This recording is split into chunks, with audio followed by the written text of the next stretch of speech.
Okay, so let's talk about ideals versus principles. And this is one of the biggest problems I think I have with what is, I think, a Marxist packaging of utopian idealism in the Libertarian Party. Okay, you're going to have to unpack that for me for a little bit because I've never heard it described that way before. Well, let me see if I can find a quick note here. I'm sorry. To carry the concept to an extreme, that is libertarianism, the idea, first of all, is that to set everyone free in our lifetime. Now, again, this idea of being free, I know it sounds to you like a Monty Python sketch. Too much peril, I know the scene. But still, remember the Emancipation Proclamation, and a lot of the slaves at the time, I remember, I wish Van was here. Remember you were there. That's the old joke. That's for you, David. Yeah, there you go. A lot of the slaves at the time were like, well, we're not leaving. This is where we live. Yes, we have a symbiotic relationship with our slave owner. It was an ideal from today's understanding of slaves are a bad thing. But there were certain situations where the slaves and the slaves' owners were not at odds. And so the Emancipation Proclamation was a failure in certain senses because the Negroes didn't go running, to use the appropriate term for 1865, didn't go running to the North. And they thought it would create havoc in the South. But it didn't really send them all running because there was a definition of freedom, according to the people in the North, that didn't fit the definition of freedom for the slaves in the South. So this idea that freedom is some sort of universally understood. So the difference between pre-Emancipation Proclamation and after is that they had the choice. And that's all we're asking for, is that people have the choice, that they own the rights to their own labor, they own their own life, and they own their opportunity to seek happiness through whatever measure they seem necessary, as long as they aren't interfering with anybody else's right to do the same. And so we have that already in law. Do we?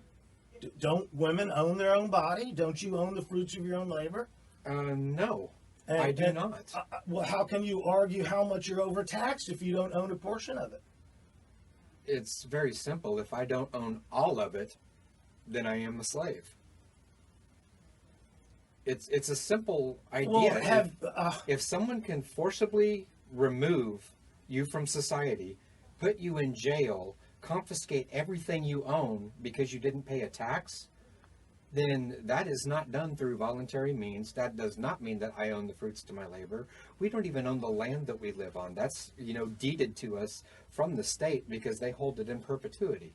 So, I mean, the idea that we actually do own the fruits of our labor is ridiculous, because there are even many jobs that you're not allowed to do. If you wanted to raise hemp, or if you wanted to weave hemp clothes, 3 years ago in the state of Oklahoma, it was a felony. You would go to jail for 25 years. That is not a universal indictment of total lack of ownership. If you are going to be equivocal and comparative, then you can easily compare that what you do own in America is a hell of a lot better owned here than it is in Africa. Well, if you notice, our platform doesn't say an America set free in our lifetime. It says a world set free. We recognize that everywhere, all around the world, that people are under some form of oppression. And yes, in the United States, we have it magnitudes better than most people in the world.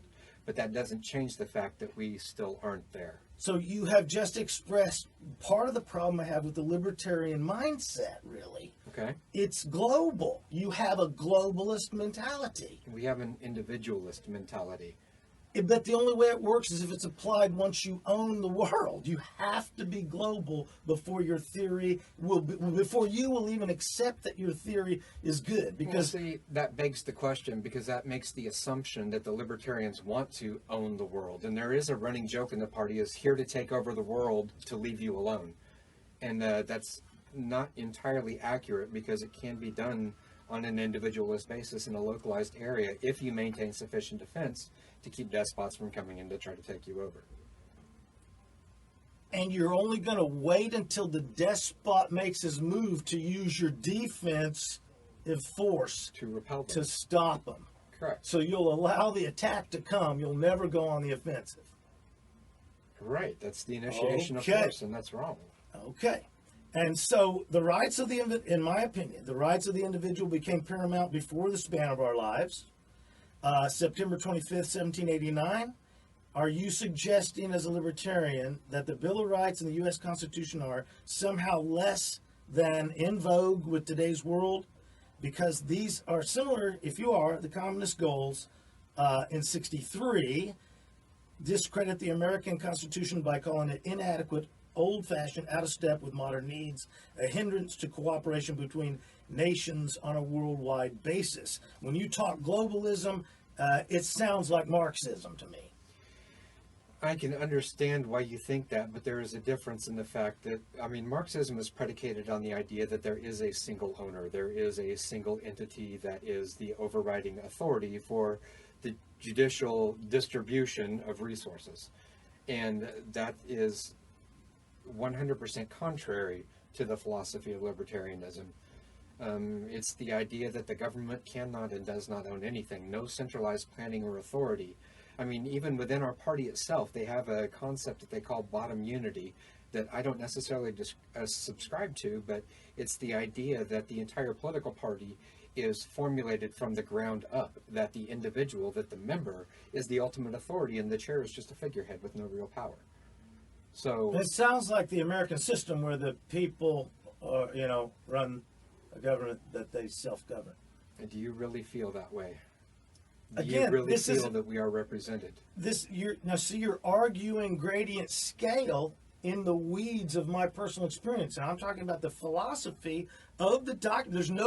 There's no benefit for me to switch over to the libertarian written version of protecting human individual rights when I see. already have a constitutional document that's been working for 200 and some odd, and you guys are coming up with this Marxist global utopia that if we just put the right people in, if we man the government with all the libertarians, man, it'll all roll, because you really can't, there's no way to discourage a good libertarian. I Well, see what it's you're talking ridiculous. We already have, you have offered nothing that the libertarians say that's any different than what we already have. And when I press you on the globalist thing, you say, well, it's not anything like Marxist. Well, of course it's not, because it's capitalist and it's all about individual freedom. Right.